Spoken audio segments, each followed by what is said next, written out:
My name is Olivia Hart, and I'm 34 years old.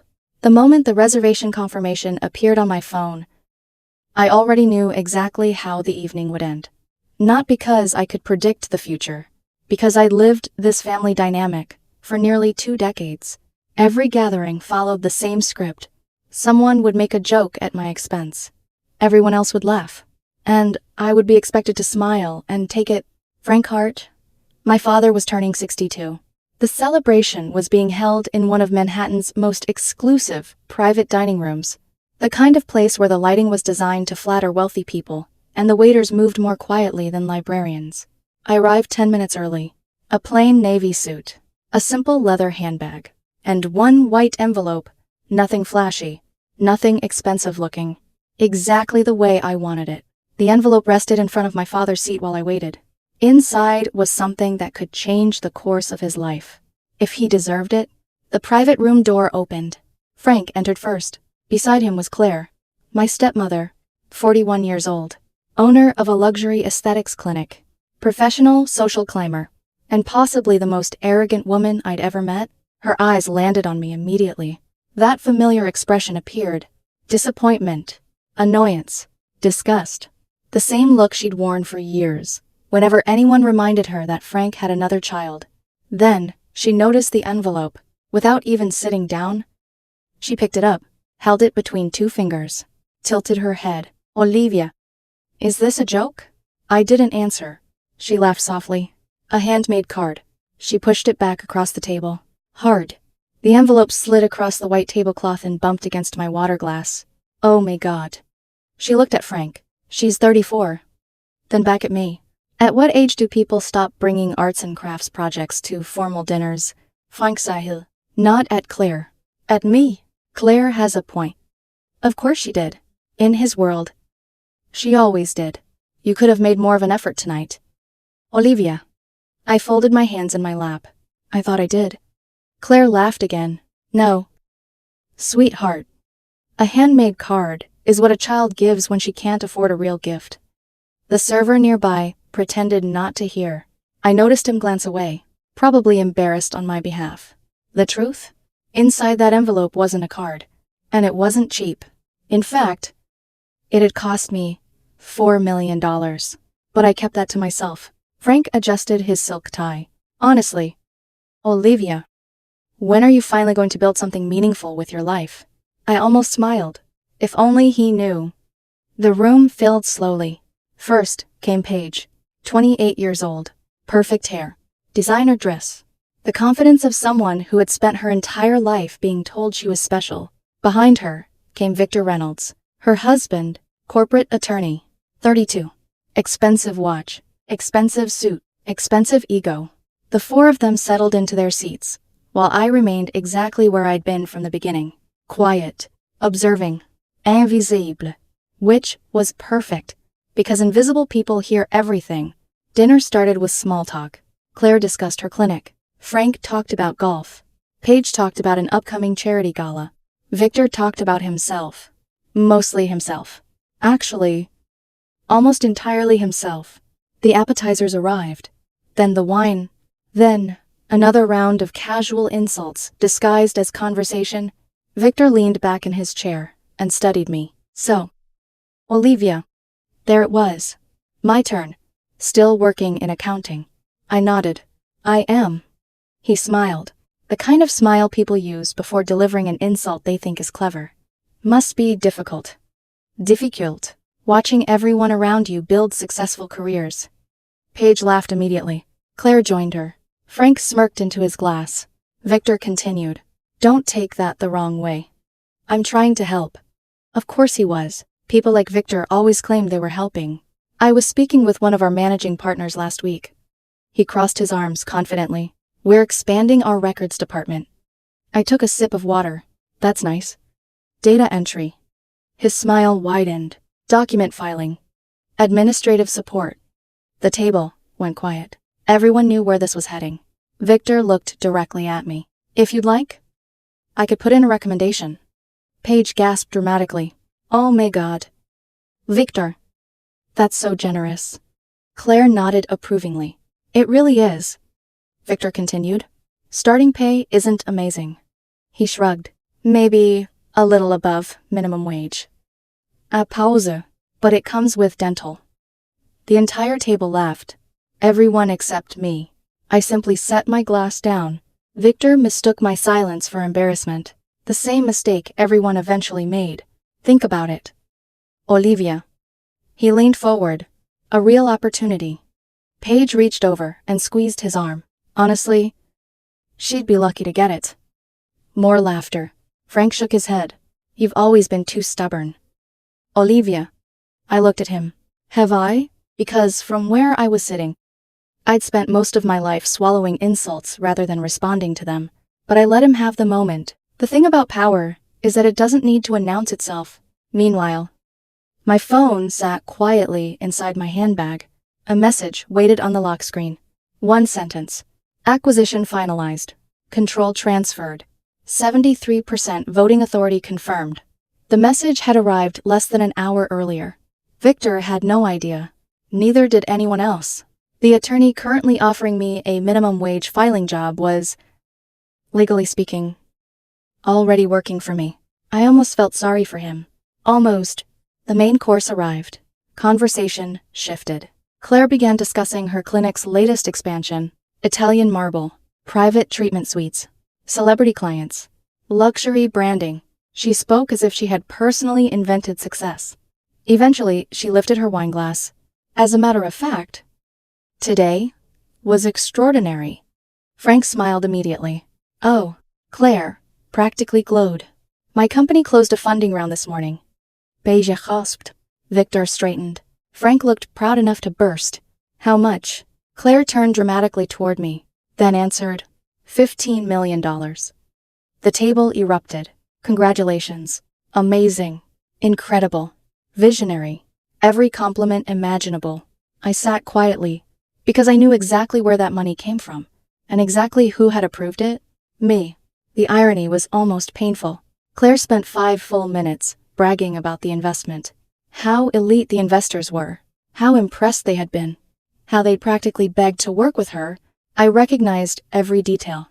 Because the investor meetings had all been conducted through a subsidiary company controlled by Apex Private Equity, a company I personally created, Claire thought she had conquered Wall Street. She didn't realize Wall Street had simply invited her closer. Frank pointed at me. See that? Olivia. I looked up. See what? That's what ambition looks like. Claire smiled smugly. A real empire. Then she added, not everyone is meant to succeed. The comment hung in the air, directed entirely at me. I gave a small nod. You're probably right. She mistook that for surrender. Again, a mistake. 40 minutes into dinner, the head server entered, carrying a large, leather-bound reserve menu, the kind reserved for guests determined to spend absurd amounts of money. He approached Frank. Before he could speak, Claire grabbed it. I'll handle this. The server froze. Of course. Madon. She flipped through the pages, slowly, deliberately, then stopped. A smile spread across her face. I'll take the Grand Reserve experience. The server nodded. Excellent choice. Claire didn't stop. 5 of them. The server hesitated. Madam. I should mention, the Grand Reserve experience is priced at $4,800 per guest. Perfect. The server glanced around the table. That would be $24,000 before private dining fees. Claire looked directly at me. Every person at the table followed her gaze. Then she smiled. My stepdaughter Olivia will be paying. Silence. The server blinked. Frank didn't object. Victor didn't object. Paige looked delighted. Claire folded her hands. It's the least she can do. I looked around the table. Nobody seemed to think the request was unreasonable. $28,000. For a dinner I hadn't ordered. A dinner they had chosen. A dinner they fully expected me to pay for. Frank adjusted his napkin. She's right. Of course he did. You should contribute something meaningful for once. Victor nodded. Consider it repayment. Repayment. For everything your father has done for you? I stared at him. There were moments in life when people revealed exactly who they were. This was one of them. I set my glass down, carefully, politely, then smiled. I'm afraid there has been a misunderstanding. Claire's smile faded. I'll pay for my meal. The room went still. And my water? Victor frowned. I continued. But I won't be paying for yours. Paige nearly choked. Frank looked offended. Claire laughed in disbelief. Victor slammed his palm against the table. That's unbelievably selfish. I remained calm. Perhaps? Claire reached into her handbag, pulled out a platinum credit card, dropped it onto the table. The metallic sound echoed through the room. Fine. Her voice dripped with contempt. I'll pay. She looked at me. Unlike some people, I know how to generate wealth. The server picked up the card. Very good. Madon. He disappeared through the doors. The conversation resumed. But something felt different. Maybe it was the knot forming in my stomach. Or maybe it was because I already knew what would happen next. 3 minutes later, the doors opened again. The server returned, but his expression had changed. Completely. His face had gone pale. His posture looked rigid, uncomfortable, nervous. He approached Claire carefully, holding her card between 2 fingers, like it was dangerous. Madam. Claire frowned. Yes. The server swallowed. I'm terribly sorry. The room became silent. The server lowered his voice. Your card has been declined. Claire froze. Claire stared at the server as though he'd suddenly started speaking another language. What did you just say? The server swallowed. Your card has been declined. Madon. A brief silence settled over the table. Then Claire laughed. A sharp or forced laugh. No. She held out her hand. Run it again. The server hesitated. I already did. Then run it again. Her voice rose. The server nodded nervously. I also contacted merchant services. Claire's smile disappeared. The room felt colder. What did they say? The server lowered his eyes. They informed me that all associated accounts have been placed under a federal asset freeze. Nobody moved. Nobody breathed. Frank blinked. Paige's mouth fell open. Victor sat upright so fast, his chair nearly tipped backward. What? Claire snapped. A federal asset freeze. The words landed like a bomb. Claire exploded. She jumped to her feet. That's impossible. Several diners outside the private room turned toward the noise. I deposited $15 million this morning. The server remained professional. Yes. Madon. My accounts are not frozen. According to the institution. They are. Claire pointed toward the door. I want your manager. Immediately. The server looked ready to disappear through the floor. Before he could answer, Victor reached into his jacket. Confident. Calm. Still convinced he was the smartest person in the room. He slid a black corporate card across the table. Put everything on this. The relief on Paige's face was immediate. Oh. Thank God. She turned toward me. You see, Olivia. Her voice dripped with superiority. This is what a real provider looks like. I didn't answer. The server took Victor's card, walked away. 30 seconds later he returned. The silence in the room had become unbearable. Victor smiled confidently. Then the server stopped beside him. His face looked even worse than before. Sit. Victor frowned. Yes, I'm afraid your card has also been declined. The smile vanished instantly. What? The server swallowed. Some notification. Victor grabbed the card, examined it, then laughed. A nervous laugh. No. He pulled out his phone. My corporate account has over $2 million available. The server remained silent. Victor opened his banking app. The color drained from his face. His fingers froze, then moved faster, opening account after account, checking balances, refreshing screens. Again, and again, and again. Nothing changed.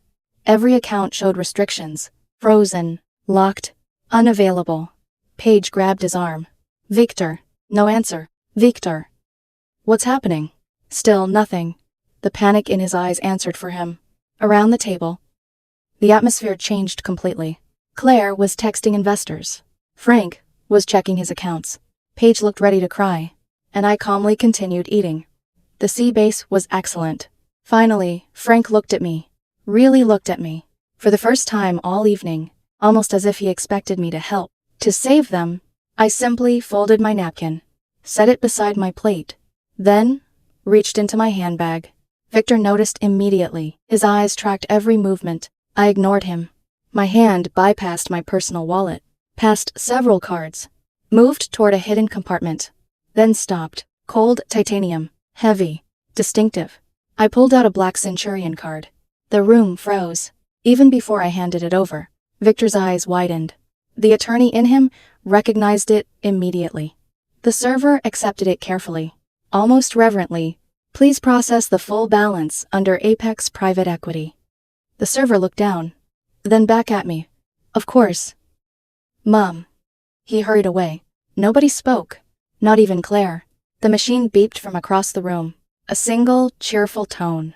Approval. The server returned moments later, carrying the receipt. He walked directly past Frank, past Victor, past Claire, and placed the folder beside me, with a slight bow. Thank you. Mom? The transaction has been approved. The silence became absolute. Victor stared at the card, then at me, then back at the card. Finally he spoke. His voice sounded completely different now. Lower, careful, controlled. That's your card. Yes. Your name is on it. Yes. His throat moved. How? I smiled slightly. What do you mean? You're an accountant. There it was. The assumption. The foundation of everything. I shook my head. No. Victor's eyes narrowed. No, I'm not an accountant. The room seemed to lean forward, listening. For the first time all evening, everyone wanted to hear what I had to say. Funny how quickly that changed. I folded my hands, then spoke calmly. For the last 6 years, I've been senior partner and lead forensic auditor at Apex Private Equity. Nobody moved. I also helped found the company. Frank's face went white. Paige stared. Victor looked like someone had punched him. Claire laughed. A desperate sound. No? I looked at her. No, you expect us to believe that. She pointed at the card. You stole it. I almost admired the confidence. Almost. I don't steal from companies I own. Claire stopped breathing. Frank made a strange choking sound. Victor slowly sat down. His mind was already working, calculating, connecting pieces, finding answers he didn't like. Then I continued. The $15 million your clinic received this morning. Claire went still. I smiled. That came from me. Nobody spoke. Vista Capital is an Apex subsidiary. Claire's lips parted. But you thought you had impressed venture investors. I tilted my head. You were being audited. The room went dead silent. Frank looked between us. What is she talking about? I turned toward him. Claire's clinic triggered several financial compliance alerts. Claire's chair scraped backward. Don't. I ignored her. There were suspicious offshore transfers. Olivia. And unusually structured vendor payments. Stop talking. So I authorized a deeper investigation. Victor suddenly understood. I saw it happen. Like a light turning on. The acquisition. The funding. The freeze. The card. The audit. Everything connected. And then his face lost all color. What did you do? He whispered. I looked directly at him. Funny you should ask. I pulled out my phone, tapped the screen. A notification appeared on his tablet across the table. Victor stared, then looked at me. Then back at the tablet. What is that? Ah, file. Claire frowned. What file? I smiled. The kind that changes careers. Victor hesitated. Every legal instinct told him not to open it. But his ego was stronger. Slowly. He picked up the tablet. Tapped the notification. The document opened. I watched the confidence drain from his face. Page by page. Line by line. Until there was nothing left. Paige grabbed his arm. What is it? Victor didn't answer. His hands were shaking. Victor. I leaned back calmly. Read the title. No. Read it. The room held its breath. Victor swallowed. Then finally spoke. His voice barely above a whisper. Notice of finalized corporate acquisition. Frank frowned. Paige looked confused. Victor kept reading. Apex Private Equity. His voice cracked. Has acquired a controlling 73% interest. He stopped, closed his eyes, then whispered the final words. in Reynolds and Associates. The room exploded. Paige jumped to her feet. Frank stared at Victor. Claire looked utterly confused. And Victor simply sat there, broken. Because he had finally realized the truth, the woman he had offered a minimum wage filing job, only hours earlier, owned his law firm. Nobody spoke. Victor sat frozen in his chair. His tablet remained open in front of him. The acquisition notice glowed on the screen like a death sentence. Paige looked back and forth between us. Confused. Terrified. What does that mean? Victor didn't answer. I did. It means Apex Private Equity now owns 73% of your husband's firm. Paige blinked. So, Victor slowly lowered his head. The movement alone told her everything. I continued. It means I control the firm. Frank stared at me. Claire looked like she might faint. Victor finally found his voice. You're my boss. Among other things. His jaw tightened. You planned this? For 6 months? The room fell silent again. I reached into my handbag and removed a second folder. Much thicker. Much heavier. Victor saw it, and immediately stiffened. His instincts recognized danger. What's in that? He asked. My audit. The words hit him like a hammer. I placed the folder on the table. You see, Victor, when Apex acquired your firm, I reviewed every account under your supervision. Nobody moved. Finding hidden money is literally my profession. Victor's face went pale. Claire looked nervous. Paige suddenly appeared uncomfortable. Good. They should have been. I opened the folder. Let's start with the Hope Foundation. Paige frowned. My charity. Yes. She straightened immediately. My charity helps disadvantaged children. It raises a lot of money. It does. I nodded. That's the problem. Paige's confidence faltered. What do you mean? I turned several pages, then slid photographs across the table. Bank transfers, corporate records, wire transactions, trust agreements. Every piece of evidence, perfectly organized. These donations weren't helping children. Paige's face drained of color. They were funding your lifestyle. No. Luxury vacations. No. Designer jewelry. That's not true. Imported vehicles.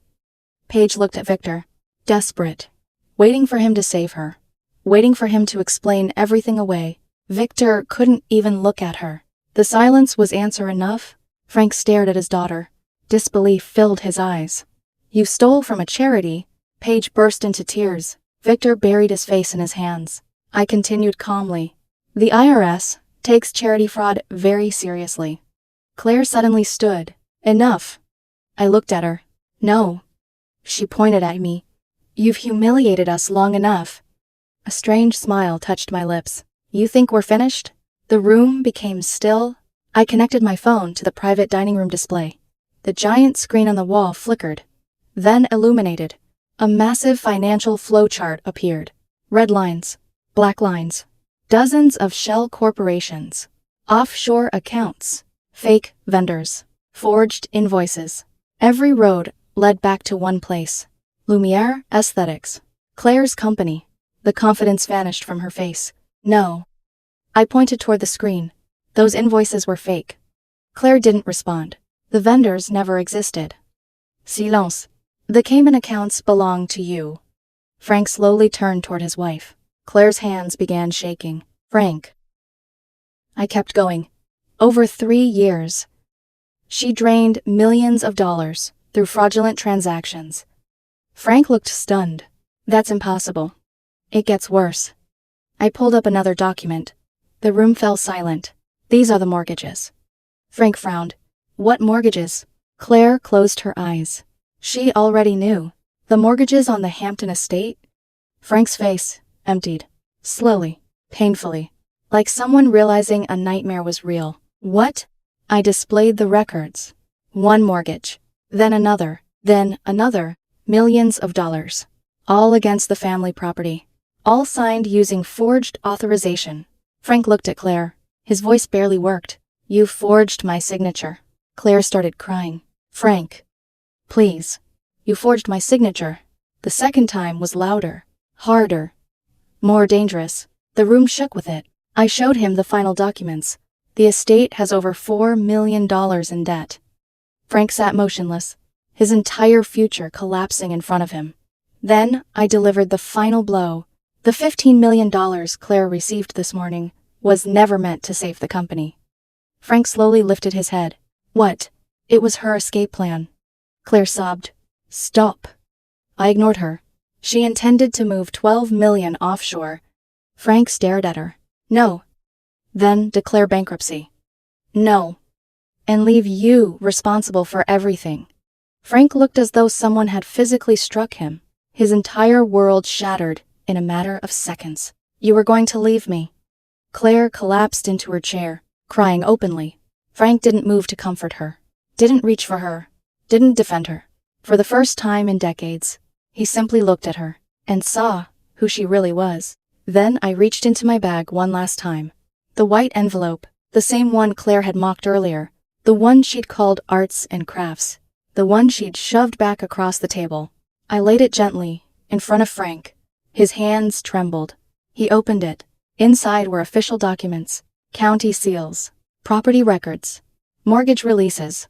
His eyes widened, then widened further, then filled with tears. Olivia. His voice broke. You paid it off. I remained silent. The house. He looked at me. You saved the house? $4 million. Every mortgage cleared. Every debt erased. Frank began crying. The first time I had ever seen it. I'm sorry. The words poured out. I'm sorry for everything. Years of neglect. Years of favoritism. Years of humiliation. All arriving too late. I was wrong. His voice cracked. I failed you. For a moment. Nobody spoke. Then I gently took the documents back. Frank froze. Confusion crossed his face. I looked directly at him. Before tonight, I was going to give these to you. His breathing stopped. Olivia. But then I sat at this table. The tears in his eyes intensified. I listened while Claire called me a parasite. I lifted the documents. I listened while Victor mocked my career. Another tear slid down Frank's cheek. I listened while you told me I embarrassed the family. The room was completely silent. Then I slowly tore the papers in half. Frank's eyes widened. No. Rip. Another tear. Olivia. Please. Rip. Again. And again. Until the documents became nothing more than scraps. Tiny pieces drifting onto the tablecloth. Frank stared at them, devastated, broken. I placed the last pieces onto his plate, then calmly said, Stop making a scene. Frank. He flinched. The words hit him instantly, because they were his. The same words he'd used against me earlier. The same words he'd used for years. His face collapsed. Then the lights appeared beyond the frosted glass. Blue. Red. Blue. Red. A moment later the doors opened. 5 federal agents entered. FBI. IRS criminal investigation. The room went silent. The lead agent approached Claire. Claire Hart. She stood abruptly. Terrified. Yes. We have a federal warrant for your arrest. The color disappeared from her face. No. Wire fraud. No. Bankfraud. This is a mistake. Tax evasion. Claire began screaming. Frank didn't move. Paige didn't move. Victor didn't move. Nobody moved. Because everyone already knew. The agents handcuffed her. She looked toward me one final time. Olivia. Please. I simply watched. Tell them to stop. I shook my head. The federal government doesn't negotiate. The agents escorted her out. The doors closed behind them. Silence returned. I picked up my bag. The dinner was finally over. The family that had spent decades measuring my worth had destroyed itself in a single evening. Not because I yelled, not because I fought, because I prepared. As I walked toward the exit, nobody tried to stop me. Not Frank, not Paige, not Victor. By the time I stepped into the cool Manhattan night, I felt something unexpected. Not victory, not revenge, peace. For the first time in 34 years, I was finally free.